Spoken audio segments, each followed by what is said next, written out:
Quatrícios. Convidado especial de hoje, Gabriel Chalita. Olá, seja bem-vindo ao episódio número 7 dos Quatrícios, o encontro virtual entre 4 Vinícius. Antes de anunciar o tema deste novo encontro, quero dividir com você algumas conversas de bastidor, até porque elas pautam o episódio de hoje. 2 quatrícios, primeiro o Marcão e depois o comandante, disseram que eu ando falando pouco durante o podcast. Sim, pouco. Bom, minha reação inicial foi de alívio, juro que foi. E por quê? Porque o tempo todo me policio para não falar demais. Morro de medo de passar a imagem de uma pessoa com o ego inflado. Por isso, prefiro pecar por menos, reconhecendo aqui publicamente de que se trata de um pecado e não de uma qualidade. A partir daí pensei, por que não falar sobre ego no próximo episódio? O Marcão então sugeriu, vamos ver o que o Chalita tem para falar sobre ego. Assim anunciamos a presença do nosso primeiro convidado. Aos 50 anos, ele atingiu a incrível marca de 82 obras publicadas e mais de 10 milhões de cópias vendidas. Ele é Gabriel, é pensador, mas prefere a filosofia à música. É dele a frase: planto palavras, crendo que elas enfeitam o mundo com seu perfume e sacodem o mundo com seu poder. Seja bem-vindo à sala de estar dos Quatrícios, Gabriel Chalita. Uma honra para mim estar com vocês, 4 Vinícius, né? O nome de vocês já é uma inspiração e é muito legal esse bate-papo, esse tema é fascinante, trabalhar sobre o ego, o que é esse ego, é a maneira com que você coloca, né? Não quero ter um ego inflado, mas o ego pode ser uma coisa boa ou ele é sempre uma coisa ruim, o que é o ego? Então, para mim, é uma honra bater esse papo, responder as questões que vocês tiverem para a gente fazer e ajudar as pessoas a pensarem um pouco, né, nesse mundo em que a gente está, em que a gente quer chamar atenção, em que a gente quer ser amado, em que a gente quer que as pessoas valorizem quem nós somos, né? Vejam, às vezes, as loucuras que as pessoas têm na própria vida, do tempo todo quererem fazer coisas que agrade as outras pessoas, que sejam elogiadas o tempo todo, que sejam aplaudidas o tempo todo. Isso é um problema de ego. Como é que a gente trabalha isso? Bom demais. Eu vou tomar a palavra aqui porque ele é meu amigo querido, a família inteira apaixonada por ele. Nós fomos para o outro lado do mundo juntos, estivemos na China. Na China? Na China, nos divertimos muito. E agora temos nos encontrado, passamos o ano novo, Réveillon, juntos na praia de Copacabana. Esse ano não vai ter, esse ano nós vamos perder, Iaco. E eu sou apaixonado completamente por ele. Eu vou começar fazendo uma pergunta que tem a ver com a introdução do Dônola em relação às suas obras. Porque a gente passa uma semana, a gente já erra o número, né? Então, de 82 já devem ser 84, porque ele tem 3 para lançar, que eu sei. É inspiração todo dia ou você tem um processo? Assim, eu acordo tal hora, tomo meu café, igual todo mundo trabalha 9 to 5 ou alguma coisa assim, porque você, além disso, você dá aula, você tem podcast, você tem IGTV. Como é que é esse processo para escrever, para produzir tanto e ler tanto? Porque toda hora eu estou vendo você com novas informações. Ô Marcão, esse é o ofício da minha vida, né? Então, assim, tem gente que diz assim, a escritura é uma inspiração. Tem alguns escritores que sofrem muito para escrever um livro, né? E tem escritores que escrevem muitos livros. Na verdade, essa quantidade grande de livros que eu tenho é porque eu escrevo muitos livros infantis também. Todos os autores que a gente pegar de literatura infantil, né? Pedro Bandeira, Ruth Rocha, Monteiro Lobato, eles escreveram muitos livros também, porque a gente escreve uma coleção de 10 livros, 12 livros, e eu comecei aos 12 anos de idade. Para mim, a escrita, ele é um processo de compreensão de humanidade, né? Clarice Lispector gostava de dizer isso, eu escrevo para entender o mundo, para me colocar nesse mundo. Para mim, ela tem algo de muito especial, eu tenho muito respeito pela palavra. É muito sério quando você escreve para criança, é mais sério ainda, porque essas personagens vão povoar as crianças, né? Eu tenho um livro que chama Ética do Rei Menino, que vendeu mais de 1 milhão de exemplares, que virou peça de teatro, e eu encontro crianças que me perguntam por que o abacaxi miúdo sofria tanto. Aquele sofrimento do abacaxi miúdo tinha uma razão de ser. Mas o tom que você dá para a textualidade que você quer desenvolver. O texto ele fica. E é preciso você tomar cuidado com a maneira com que você entra no universo imagético das pessoas, né? Num processo que destrava um pouco a dimensão da mente. A gente tem aqui um homem da educação física, da mesma forma que você treina o corpo, e é fundamental você treinar o corpo, você precisa treinar a mente. E a leitura, ela desenvolve um processo de treinamento da mente que é diferente desse processo que a gente tem visual, né?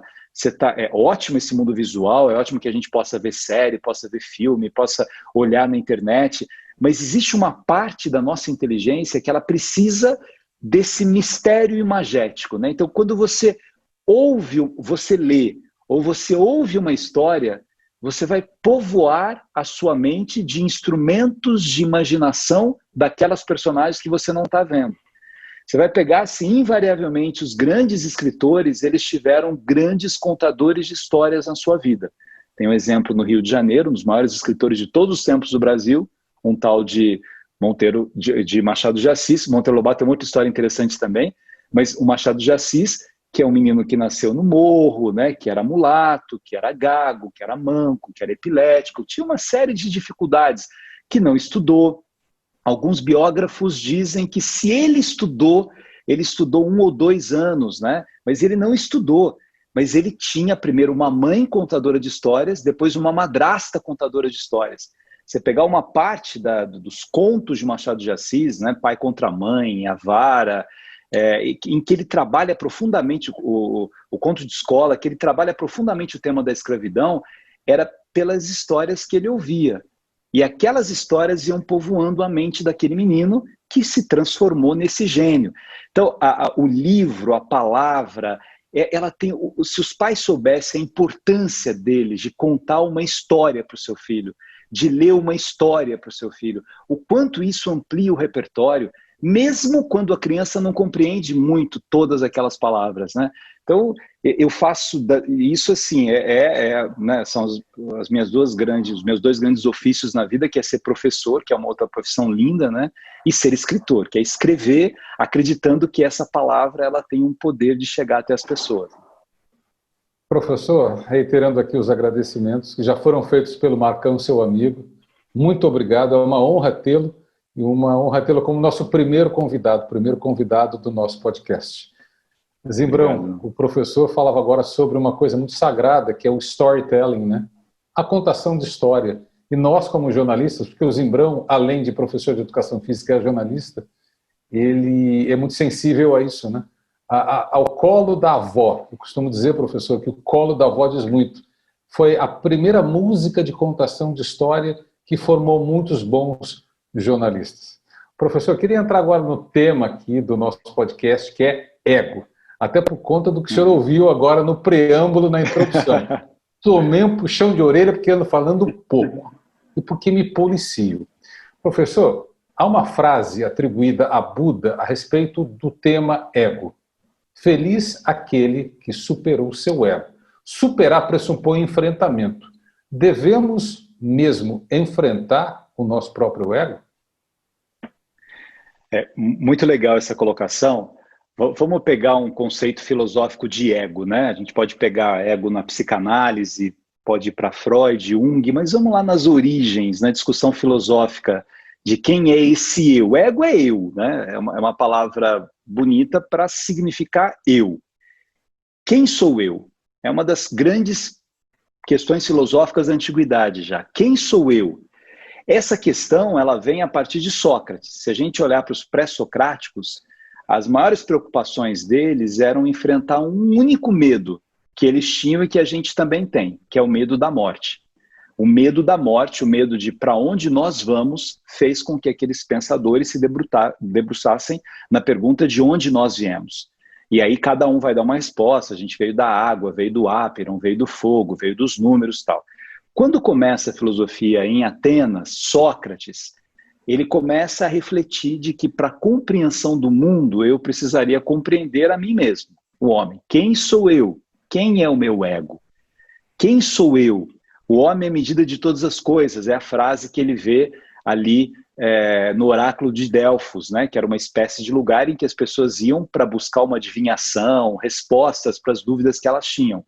E lá nesse oráculo, alguém diz assim para ele, olha, você é o homem mais sábio. A sacerdotisa diz para ele, você é de todos o homem mais sábio. E ele, não, eu não sou o homem mais sábio. Não, você é o homem mais sábio. E aí os seus amigos diziam assim, mas ela não mente.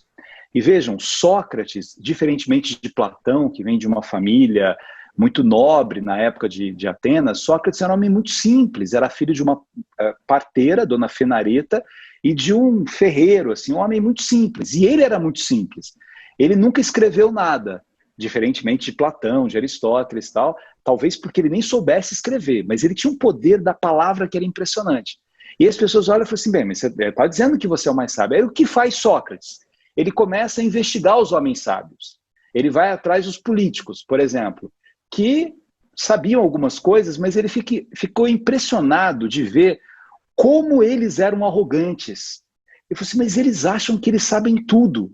Aí ele vai para alguns artistas, poetas, a mesma coisa. Ele vai para alguns artesãos, a mesma coisa.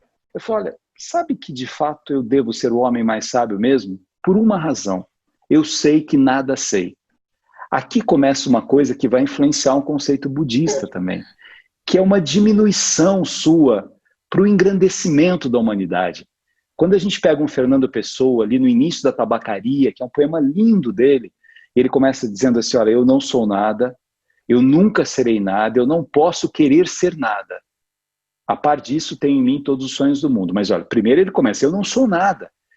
Sim, se eu tivesse essa visão, eu não sou nada, se eu tivesse a consciência do que significa a palavra humildade, que vem de humus, terra, nós todos viemos da terra. Lembra que você é pó e você vai voltar para o pó. Então você é um nada, meu amigo. Você levou um tombo, caiu, morreu. Pegou uma doença, morreu. Você vai morrer. Que é uma outra visão interessante dos estoicos, né? Lembra o tempo todo que um dia você vai morrer. Pitágoras falava isso há 2.500 anos. Todos os momentos da sua vida se lembra que você vai morrer para você ficar menos arrogante. Marco Aurélio, que era o rei filósofo, né? A mesma coisa. Então, talvez essa dimensão do ego, a frase do Buda que você traz, ela tem essa visão, cara, menos, diminui um pouco isso. Para quê? Que necessidade é essa? E se a gente chegar um pouco em Jung, esse ego tão inflado que eu tenho é uma necessidade absoluta de ser amado, porque eu não consigo cultivar a minha vida interior. Então, como eu não tenho cultivo da minha vida interior, como eu não converso comigo mesmo, como eu não tenho o hábito de pensar o tempo todo, eu exijo das pessoas que elas me preencham o que eu não consegui preencher. E eu deveria preencher isso, aí eu não teria ego inflado. Porque como eu estou tão preenchido com essa minha vida interior, eu cultivo essa simplicidade dos cotidianos, eu percebo que ao existir, eu não estou desesperado se eu tenho um seguidor a mais ou a menos, se aconteceu, eu sou um artista. Aristóteles diz isso, né? E Aristóteles é o pai da psicologia, não é nem Freud nem Jung, começa lá atrás, né? Conceito de identidade. Aristóteles diz assim, olha, o maior artista é aquele que realiza sua arte independentemente de nenhum aplauso. Agora, quando eu preciso do aplauso, eu necessito do aplauso, mostra o problema de ego que eu tenho, a dor de ego que eu tenho, a necessidade de aprovação que eu tenho o tempo todo. Que Freud vai num caminho da infância, é o amor que eu deveria ter recebido e não recebi, os medos que deveriam ter sido aliviados e não foram, né?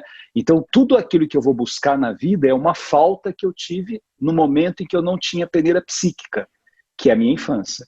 Na verdade, tudo que acontece com a gente de 0 a 3 anos, ou de 0 a 5, dependendo da linha psicológica que a gente pegar, quase que define a nossa vida.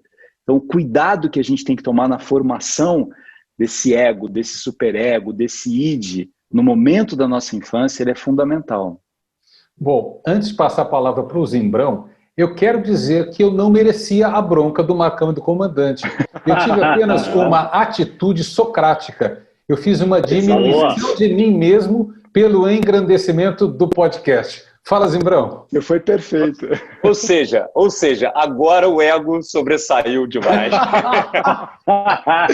Agora você virou Sócrates.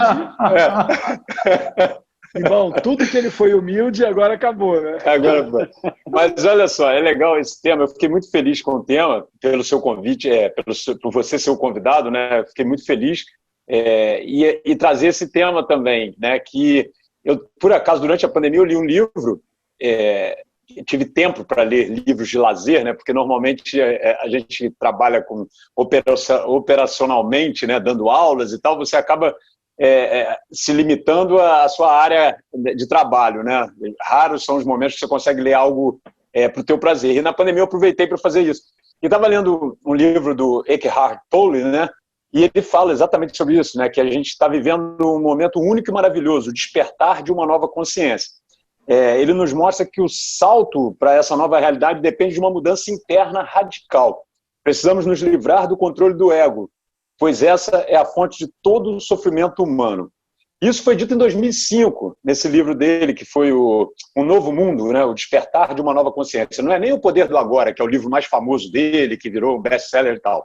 Mas nesse livro ele fala especificamente sobre a questão do ego. Eu queria saber, Chalita, se você concorda com essa percepção do Tolle e de que o ego é o vilão. É um vilão, né? Basicamente é o que ele fala no livro, né? Como se fosse um vilão. O ego ele se transforma num vilão quando a gente não tem a consciência desse eu.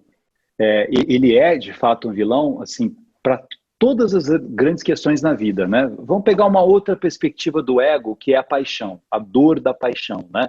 Você vai ter um pensador fascinante do existencialismo chamado Sartre, que trabalha muito com as questões, né, das projeções do meu ego. A dor que eu tenho de ser trocado, né? Então, se o meu amor me abandona por uma outra pessoa, se ele me troca, ele está ferindo o meu ego, né? Essa dimensão narcísica que os egos possuem. Quem que é Narciso, né? Ele era tão fascinado por ele mesmo que ele se apaixona por ele mesmo que ele morre afogado nele mesmo. Porque o ser humano ele é um animal social. Se eu tenho uma centralidade absoluta em mim mesmo, mostra uma fragilidade profunda do que eu sou. Então aí vem o meu sofrimento. Olha que coisa interessante, né? Quando Sartre, tem um dos textos dele, né, que é Entre Quatro Paredes, onde ele coloca a famosa frase, o inferno são os outros. Por que o inferno são os outros? Porque eu projeto no outro a minha realização. E o outro não consegue suprir a projeção que eu tenho para ele. Então, por mais que eu ame alguém, a expectativa que eu tenho dessa pessoa por causa do meu ego, para alimentar o meu ego, vai fazendo com que essa relação vá se deteriorando. Se eu tivesse um processo de vida interior, se eu tivesse uma reorganização, uma expansão da minha consciência, uma expansão da minha mente, eu compreenderia uma coisa linda, né? A gente pode falar de paixão ou de amizade, a relação de Montaigne com Lavoisier, que é lindo, as histórias de amizade entre os dois, né? Montaigne, que era um pensador de uma sofisticação impressionante, Lavoisier, que escreveu uma grande obra chamada O Discurso da Servidão Voluntária, e os dois trocavam cartas como amigos. E aí um dia perguntam para Montaigne, mas por que essa amizade é tão fascinante, né? Tão duradoura? Como é que vocês mantêm essa admiração? E a resposta do Montaigne é assim, porque ele é ele e eu sou eu. Isso é amizade. Quando eu tenho projeção, é um problema do meu ego. Eu tenho tanta necessidade que o outro venha alimentar alguma coisa que eu não estou alimentando. E o outro não é um pedaço que vai preencher a minha colcha que está rasgada. Eu que tenho que costurar isso. Sartre fala assim, quando você sofre por uma paixão que te abandonou, você não sofre pela pessoa que te abandonou, você sofre por você, por um buraco que tem dentro de você e você não consegue recompor esse buraco. E aí você está sofrendo. E aí você joga toda a culpa numa outra pessoa. Isso é ego. É o meu ego que está doído, eu fui trocado, eu fui abandonado, eu fui largado, eu fui... Espera aí, se você conheceu essa pessoa, você tinha 40 anos de idade, você não nasceu grudado nela, você viveu 39 anos sem ela da sua vida, conviveu com ela 1 ano e agora você vai morrer sem ela? O que você está fazendo com a sua mente? Conversa um pouco com você. Só que aí vem uma coisa interessante, né? Nós temos preguiça de conversar com a gente mesmo. A gente não conversa com a gente não medita. Os ocidentais de uma forma muito pior que os orientais ainda. Você está com um problema, você manda mensagem para 10 pessoas, você liga, você fala, você conta a história. Você, por causa do seu ego, você faz uma coisa que Jung chama de memórias construídas. Então você terminou uma relação, aí você vai contar para as pessoas dessa relação. E você mente para as pessoas. Não é que você seja mentiroso, não é uma questão moral. Você mente porque você está mentindo para você. Como você é frágil, você conta uma história que não é real. Aí você se apaixona pela história que você conta. Então, você terminou uma relação, acabou faz um ano, você está morrendo de saudade dessa pessoa, porque você já esqueceu as coisas horríveis que aconteceram na relação. Que a forma com que você foi contar, por um problema de ego, é uma forma tão romanceada, você mentiu tanto, que você não sabe o que é verdade ou mentira. E veja, não estamos falando de um mitômago, é um problema de ego. Assim, como é que eu vou falar que essa mulher não me amava? Que ela não me surpreendia? Eu começo a contar, era impressionante o que ela fazia. Todo dia, é tudo mentira. Mas você não está falando para o mal. Você está num processo de tentar alimentar o seu ego de uma forma errada. Tirando, é que a gente está colocando o ego no sentido negativo. Se a gente pegar o sentido positivo do eu, a única maneira que você tem de arrumar o seu eu é vida interior. Por isso a gente faz psicanálise, para arrumar a sua vida interior. O psicanalista não vai dar os caminhos para a sua vida, não vai decidir por você. O que eu faço? Isso é aquilo. Não, peraí, pergunta para o seu interior. Conversa com o seu interior, né? Só que a gente não faz isso. Olha que coisa interessante. Quando Pitágoras, isso é uma coisa simples, né? Quem está acompanhando a gente quiser pesquisar, Pitágoras escreveu uma coisa chamada regras de ouro. São 72 regras de ouro. Isso há 2.500 anos, né? 500 antes de Cristo. E uma das regras era assim: pelo mundo estar muito tumultuado naquela época, todas as noites você deveria fazer um profundo exame de consciência. Olhar as coisas em que você errou humanamente e as coisas em que você acertou. Celebrar o que você acertou, refletir sobre o que você errou e corrigir para o dia seguinte. Então, todas as noites você deve realizar esse fascinante exercício do pensar. Não parece escrito ontem, né? Para um pouco do que você está fazendo, pensa um pouquinho, né? Então, Demais, demais. muito bom. Obrigado. E só para esclarecer, dos 4 Vinícius, o Zimbrão, ele sim, ele medita. Esse aí cuida bem da cabeça dele.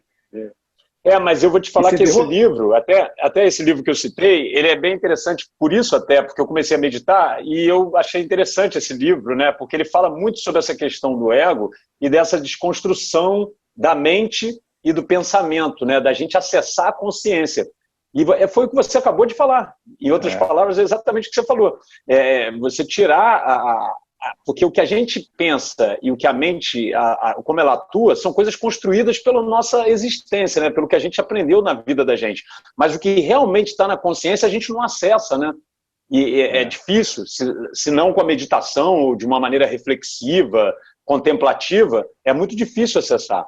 E é bem, bem legal isso. Eu estou fascinado por esse tema e eu tenho meditado muito, até 2 vezes por dia, porque tem que achar essa consciência em algum momento.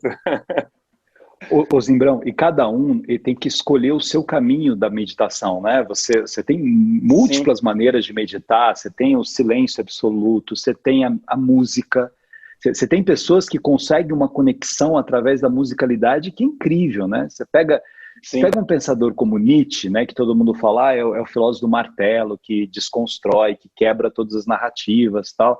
Mas onde é que está a redenção para Nietzsche? Na música. A música fazia com que ele não enlouquecesse, que está em Schopenhauer também. A música tem uma dimensão fascinante. Tem gente que consegue isso pela oração.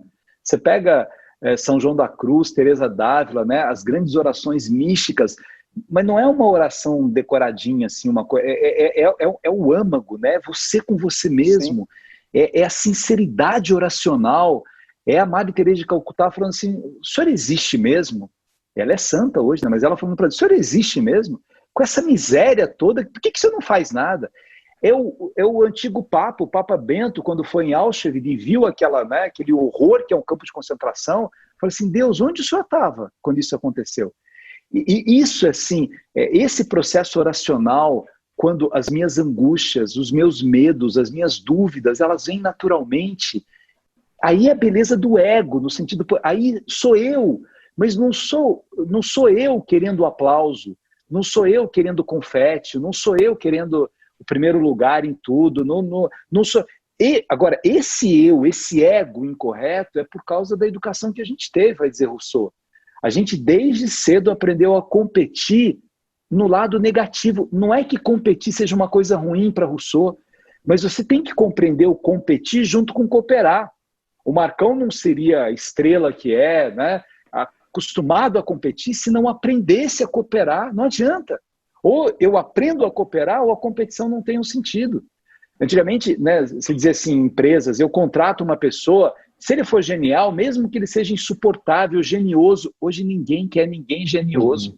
Você quer gente que seja bom, mas que seja palatável, que consiga se realizar com as outras pessoas, né, que saiba ouvir, que saiba falar, que saiba compreender, inclusive algo, né, que é um outro equívoco do ser humano, que é um problema de ego, que é o mito da perfeição.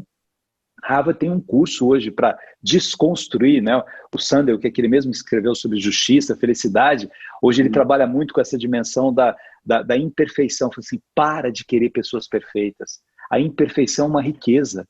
O fato de você ser imperfeito significa que você precisa do outro o tempo todo. Quando você se acha perfeito, você se transforma em alguém insuportável. Que maravilha, doutor Chalita. Cara, você fez um link aí que você trouxe o ego para o positivo. Então, existe um nível de ego que é positivo, ele é o oposto de muita humildade. Como é que o cara se equilibra? Porque muitas vezes o cara que tem o ego maior vai ser o dominante, né?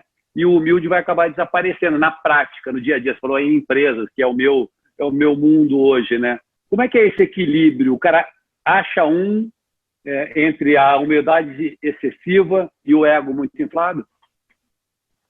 Olha que legal essa colocação. Vamos pegar Jesus Cristo para explicar para a gente isso, né? Chega um momento da vida de Jesus em que, até para colocá-lo à prova, né, pergunta assim, Senhor, mas e aí? Quem vai ser salvo? Porque religião, toda religião é uma religação, né? Estava desligado e é religar. O senhor está falando da casa do meu pai, tem muitas moradas, vida eterna. Quem vai ser salvo? O que Jesus responde? Ama o próximo como a ti mesmo. Ama a Deus sobre todas as coisas, né? E ama o próximo como a ti mesmo. Então veja, ele não diz assim, não te ame, não ame a você mesmo. Ame o seu próximo como a você mesmo. Então, ele está dizendo o seguinte, você tem que amar a você mesmo, até para que você se respeite, até para que você não mendigue afeto, até para que você não implore uma atenção desnecessária, que assim, você precisa respeitar você, amar você. Então, eu tenho que ter um ego bem resolvido. Eu estou usando o ego aqui da expressão latina eu. A forma com que se usa ego hoje é para falar mal, né? O cara tem problema de ego. Mas não é, o ego é o eu, é a sua identidade. Quem é você? Aristóteles dizia assim, eu sou um conjunto de corpo e alma. A minha psique é isso, né? A minha psique é isso. É a construção da minha identidade. Esse sou eu. Com as minhas fragilidades, com as minhas dores, com os meus medos, com os meus erros, com as minhas chatices, com as minhas idiosincrasias. Esse sou eu. Agora, eu sou singular, não tem dois Marcão, né? Não tem duas pessoas iguais. Não existe, não tem dois polegares iguais. Eu sou único no mundo. Só por isso eu já deveria gostar de mim. Eu já deveria cultivar esse meu interior e conhecer quem eu sou. Agora, quanto mais eu quero que as pessoas gostem de mim, que as pessoas me encham de elogios, né? A sociedade dos aduladores, por isso tem tanto adulador, tanta gente elogiando. Eu sempre digo que excesso de adjetivo e ausência de substantivo é um problema. Você não sabe nada do outro e sai enchendo o outro de elogio, porque você não tem o que dizer, não tem substantivo ali, né? Quanto mais você precisa disso, mostra essa fragilidade interna que você tem. Olha uma outra coisa bonita de Aristóteles, eu preciso aprender a falar não.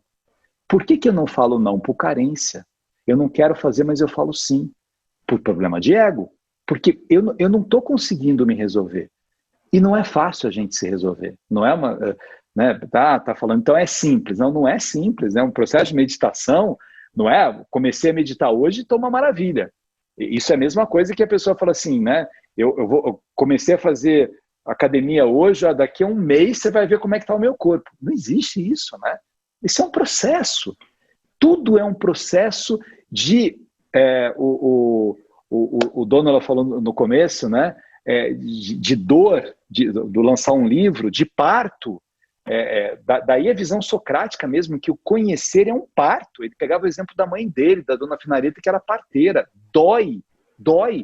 Você conseguir ter uma outra ideia, um outro texto, um outro conceito, mas é uma dor essencial para o ser humano. Eu preciso dessa dor.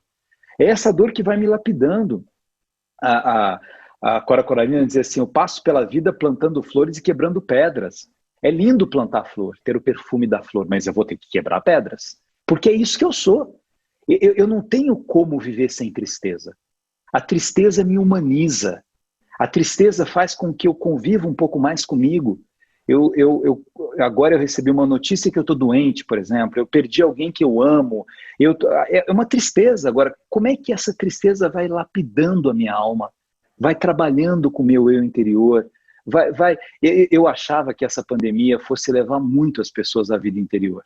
Porque esse isolamento era um momento de profunda meditação. Eu até acho que isso aconteceu com algumas pessoas, mas com outras pessoas não, né? Porque elas continuaram na exterioridade sempre, né? Naquilo que é supérfluo, né? Que não é a essência do que nós somos. Como é que eu chego nessa essência?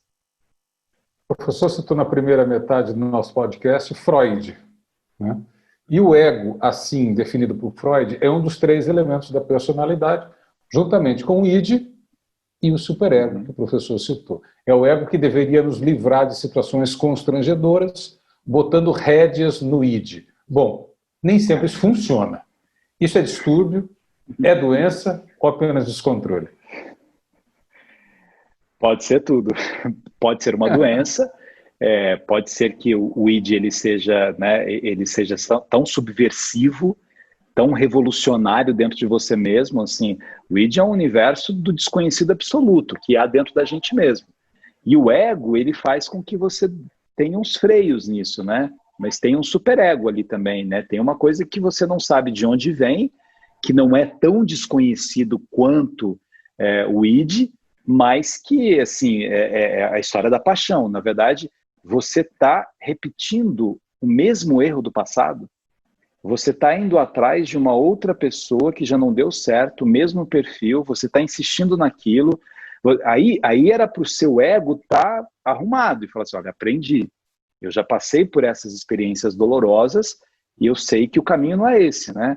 Você de novo está fazendo uma escolha errada, você de novo está incorrendo nisso, né? Porque o id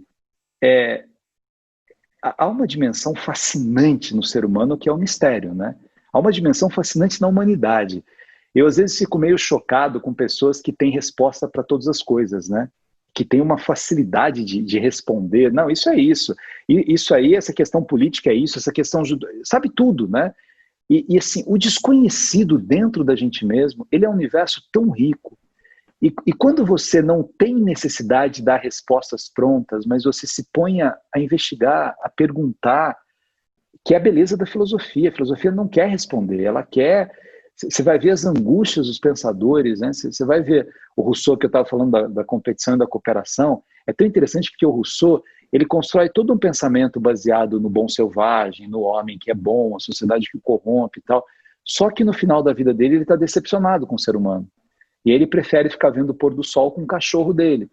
E é tão interessante que ele escreve nesse momento porque ele não quer desacreditar da bondade humana. Mas ele quer se afastar um pouco porque ele só vê adulador. Eu falei assim, o que aconteceu com essa sociedade? Por que as pessoas se transformaram nisso que elas são? Você vai pegar um cara como Wittgenstein, que era, né, um ateu assim, radical, e de repente ele lê Tolstói, e ele fica fascinado por Cristo, pelo cristianismo, resolve ser cristão, resolve morar com os cristãos, e ele fica tão horrorizado com a prática dos religiosos que ele fala assim, não, eu quero me afastar deles para que eu continue com aquele pensamento mais puro. porque é lindo no pensamento, mas na prática é uma dimensão de poder, né? Então, é muito complexo isso. Como é que a gente organiza um pouco as nossas escolhas? Olha que dado interessante aqui, né? Aristóteles diz que o ser humano ele tem 3 esferas da sua mente. Nós temos desejos, nós temos escolhas e nós temos aspiração. Aspiração é no singular e os outros 2 no plural. O que são desejos? Eu tenho alguns desejos que são comuns aos animais. Eu tenho desejo de acordar, de dormir, de ficar num lugar frio se tiver calor, num lugar quente se tiver frio. Eu tenho desejo de urinar, de defecar, comum aos animais. Eu tenho desejos que são mais desejos humanos, né? Desejo do aplauso, desejo do sucesso, desejo de ser amado, desejo de poder e tal. Mas é tudo desejo. Aí eu dou um passozinho, eu tenho escolha. O que é escolha? A escolha é a minha razão organizando o meu desejo. Então eu estou com desejo de comer chocolate, mas eu escolho comer menos chocolate. Eu tenho diabetes, então eu vou organizar isso. Eu estou com desejo de dormir o dia inteiro, mas eu tenho uma prova amanhã. Eu escolho acordar para isso. Só que eu não sei, às vezes, se é escolha ou se é desejo, porque isso confunde a minha cabeça. Agora, diz ele, eu preciso ter uma aspiração, que poucas pessoas desenvolvem. E ele dá o exemplo do campeão olímpico como aspiração naquela época. Como eu aspiro ser um campeão olímpico, eu escolho treinar adequadamente, comer adequadamente, beber adequadamente. Eu oriento os meus desejos porque eu tenho um tema. O campeão olímpico grego era diferente do nosso, né? Ele virava um semideus, ele ia para o protineu, né? Ele era cultuado para sempre como alguém que usou o seu corpo, usou o seu talento para um momento de pacto de paz. Quando tinha Olimpíada, não tinha guerra, ninguém. Então, ele era um cultuador da paz. Mas você tinha... Olha ele aí. Tá vendo? Marcão tem tudo, né? O maratonista de 300 a.C. Exatamente. Então, você tem um elemento... Aí, olha que coisa interessante. Para você arrumar o seu ego, você teria que pensar assim, qual é o tema da minha vida? Qual é a sua aspiração, meu amigo? Sua aspiração não é a arte? Por que você, ator, está chateado? Porque nesta peça, o ator que é seu amigo, como ele fez um papel engraçado, ele recebeu mais aplausos que você. Olha a cara que você ficou com isso. Porque essa inveja...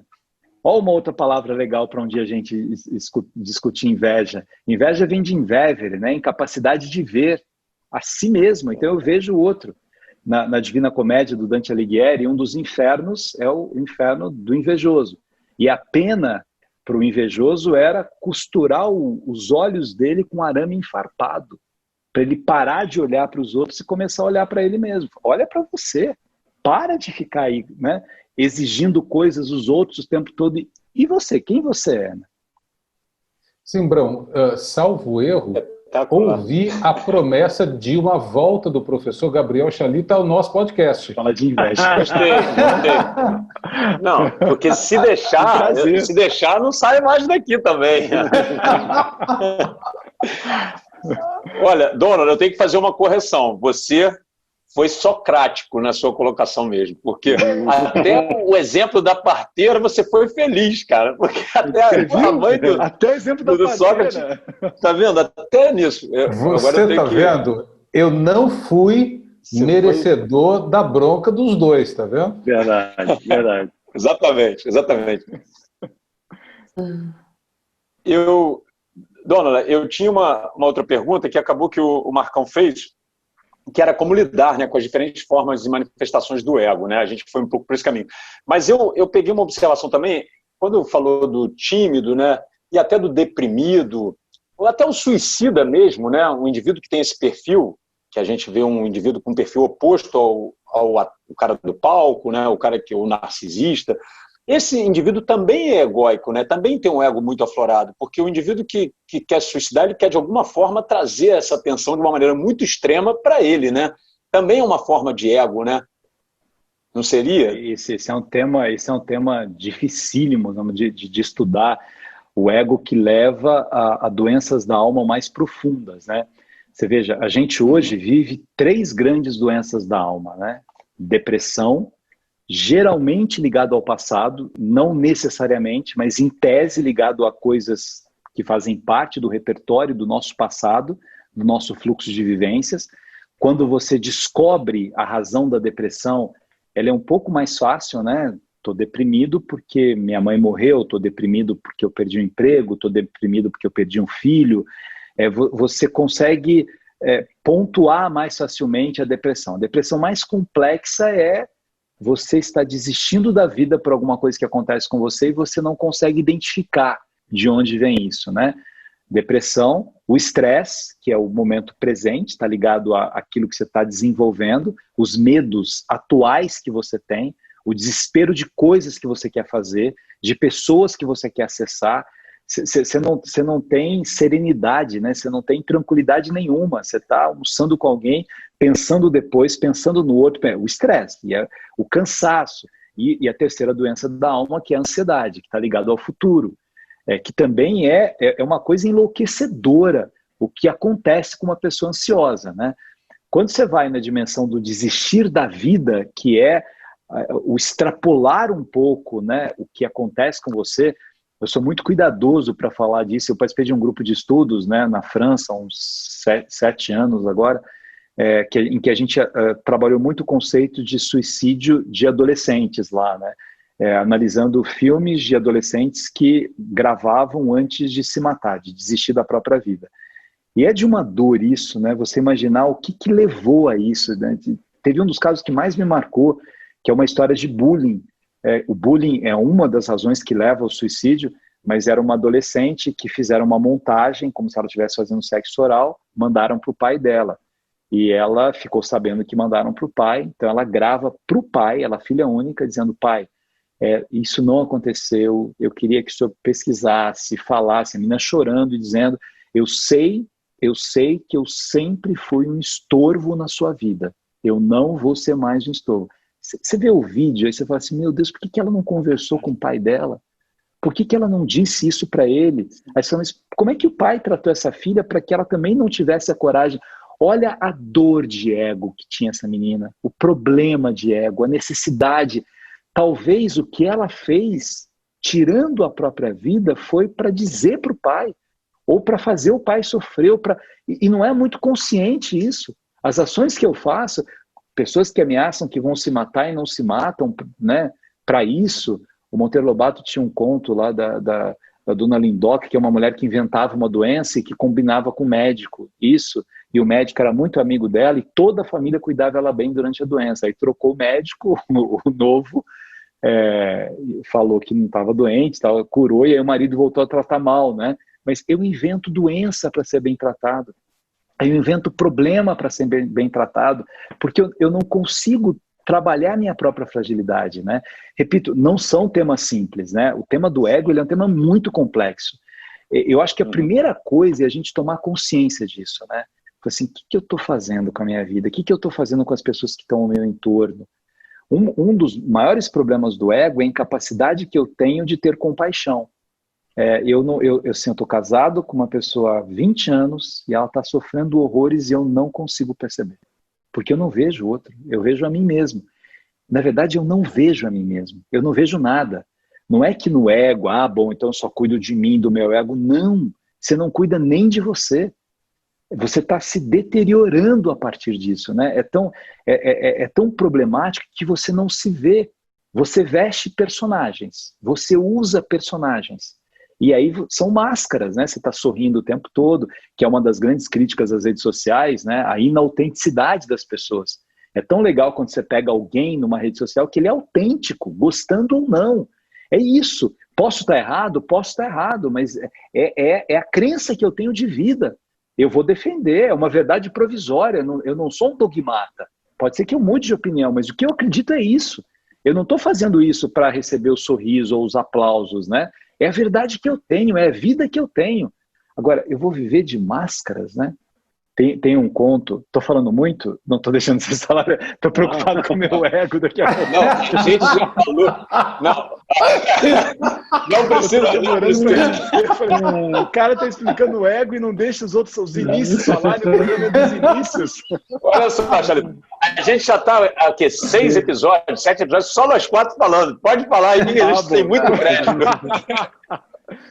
Mas olha, até para as pessoas, né, que nos acompanham, para elas, né, lerem algumas coisas legais, eu falei das regras de ouro de Pitágoras, que é fácil de ler, tem PDF. Eu amo Machado de Assis, né, e tem um conto dele, né, enfim, tem vários contos que trabalham o problema do ego, mas tem um que assim, é uma iluminação, que chama O Espelho. Que conto é esse, né? É uma história de amigos que estão lá em Santa Teresa, numa casa, e eles começam a tentar falar sobre metafísica, né? Sobre temas que vão além da física. E aí um meio quieto, assim, eu falo, não, fala você. Fala, tá bom, eu vou contar a minha história. Aí ele conta que ele era uma pessoa muito simples, de uma família muito simples, e ele virou alferes. Alferes, né? Foi trabalhar na Guarda Imperial, um homem importante. De uma hora para outra virou alguém importante. E né, a roupa do alferes é uma roupa muito sofisticada, muito elegante, e aí a partir daquele momento, ele com aquela roupa, as pessoas começaram a tratá-lo de uma maneira completamente diferente. A mãe dele orgulhosa, os vizinhos todos, o alferes daqui, não, me chama de Jones, não, agora é alferes. E aquilo foi inflando o ego dele, né? Alferes, tal. Aí vai uma tia e fala assim para ele, olha, eu quero que você venha aqui para minha fazenda, fique um mês comigo, antes de um mês você não volta. Nós vamos celebrar isso, né? E a tia morava numa casa, numa fazenda. A casa não era tão luxuosa ainda, mas o que havia de mais luxuoso na casa era um espelho muito antigo, que ninguém sabe de onde veio, que ficava na sala. Ela tira esse espelho e coloca o espelho no quarto, onde ele vai ficar. Ele, não há necessidade, não, tudo para você, os escravos, alferes daqui, as pessoas, alferes dali, alferes de lá. Ele ficou enlouquecido, todas as mulheres fascinadas por ele, alferes e tal. Aí a filha da tia fica doente e ela diz a ele que ela tem que cuidar dela, vai ficar alguns dias fora, mas que a casa é dele, pode ficar, está tudo à disposição.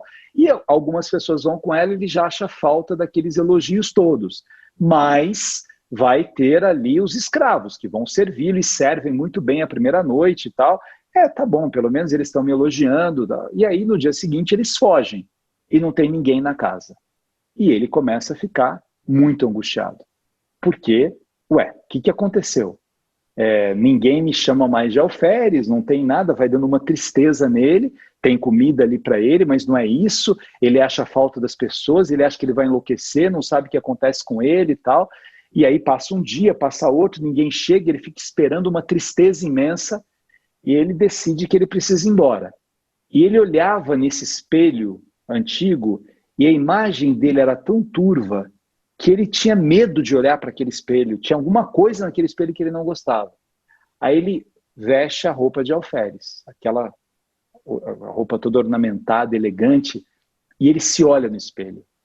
Quando ele se olha no espelho, vestido de alferes, mas ele sente um orgulho tão grande, que todos os dias, para ele acalmar o seu dia, ele precisava se vestir de alferes. Sem aquilo ele não existia mais.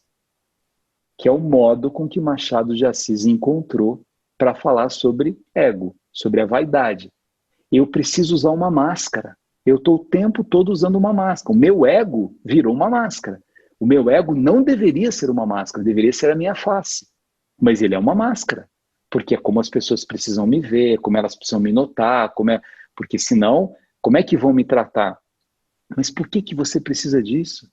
E isso não é uma questão assim, não, mas é porque o mercado de trabalho, se eu não agradar, você pega pessoas que têm dinheiro que não teria necessidade de trabalhar por gerações, mas ela precisa do aplauso, ela necessita do aplauso, porque ela não tem vida interior. O nosso alferes aqui no espelho, aliás, Guimarães Rosa tem um outro conto chamado Espelho que também trabalha ego, vai numa outra direção, mas o mesmo conceito, né?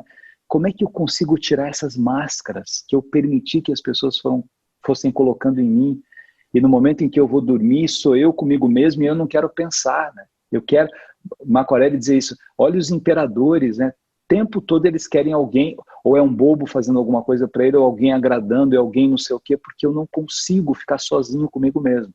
O passado me atormenta pelas coisas que eu fiz, o futuro me traz medo, porque eu tenho medo do futuro, e aí o presente eu não existo, né? Bom, professor e demais Machado de Assis. Infelizmente, pelo avançar da hora, tenho que anunciar que estamos chegando ao fim do 7º especialíssimo episódio dos Quatrícios, o Encontro de Quatro Vinícius. Professor Gabriel Chalita, as portas da nossa sala de estar estarão sempre, sempre abertas para o senhor. Muito obrigado pela sua generosidade. Eu que agradeço. Uma honra estar com vocês. Espero que a gente tenha ajudado as pessoas a pensarem um pouco, né? A refletirem sobre a beleza dos cotidianos, como a gente faz para cultivar essa vida interior, porque o que a gente tem é a gente, né? Não na dimensão egóica, né? Mas na dimensão desse humus, dessa humildade, dessa percepção assim que eu sou singular e eu só conseguirei me relacionar bem com as outras pessoas se eu tiver essa leveza. Eu preciso encontrar esse ponto de leveza para que as relações com os outros também ganhem essa mesma leveza, né? Marcão e Zimbrão, palavras finais aí? Vai, Zimbrão. Não, eu queria, poxa, sem palavras, né? Vou ser socrático. Não, obrigado demais, assim, é um aprendizado, como bem que o Marcão falou e disse, é muita coisa em, sei lá, nem uma hora, não sei quanto tempo a gente ficou aqui, é muito aprendizado, muita coisa nova, muita reflexão. Obrigado por trazer isso para a gente, eu acho que a palavra é gratidão mesmo. Queria lembrar da figura do nosso quarto elemento, o Vinícius Comandante, né, que não está aqui com a gente hoje, enfim, mas somos os quatro, né, os quatrícios, uma pena ele não ter participado hoje, mas, poxa, só gratidão, só isso que eu tenho a dizer. Obrigado mesmo, de verdade. Obrigado, Zimbrão. Prazer te conhecer. Querido Chalita, estou aqui para te agradecer, cara. Matamos um pouco da nossa saudade, a gente está perto aqui na tela e que a próxima vez a gente seja realmente real, que seja um abraço, que seja todo mundo junto, que a gente possa comemorar o fim dessa confusão e aprender muito mais com você. Obrigado. Aula, como sempre. Obrigado. Tomando e viva o Vinícius de Moraes, né? Hã? Tomando um lambrusco, talvez, né? Exatamente. Tomando um lambrusco. Merecemos, né? Também queria agradecer. Ele veio jantar na minha casa, eu trouxe um vinho muito melhor que o meu lambrusco. Queria agradecer também o Dani Di, do Estúdio Rastro, nosso parceiro na produção desse conteúdo, que deve ter adorado essa gravação. Aquele abraço virtual, Dani. Obrigado, Patrícios, e obrigado a você que nos ouviu ou nos assistiu mais uma vez. Se quiser nos seguir, nós estamos nas redes sociais, somos @Quatrícios no Instagram. Até um novo encontro dos Quatrícios e fique em paz com o seu alferes. Tchau!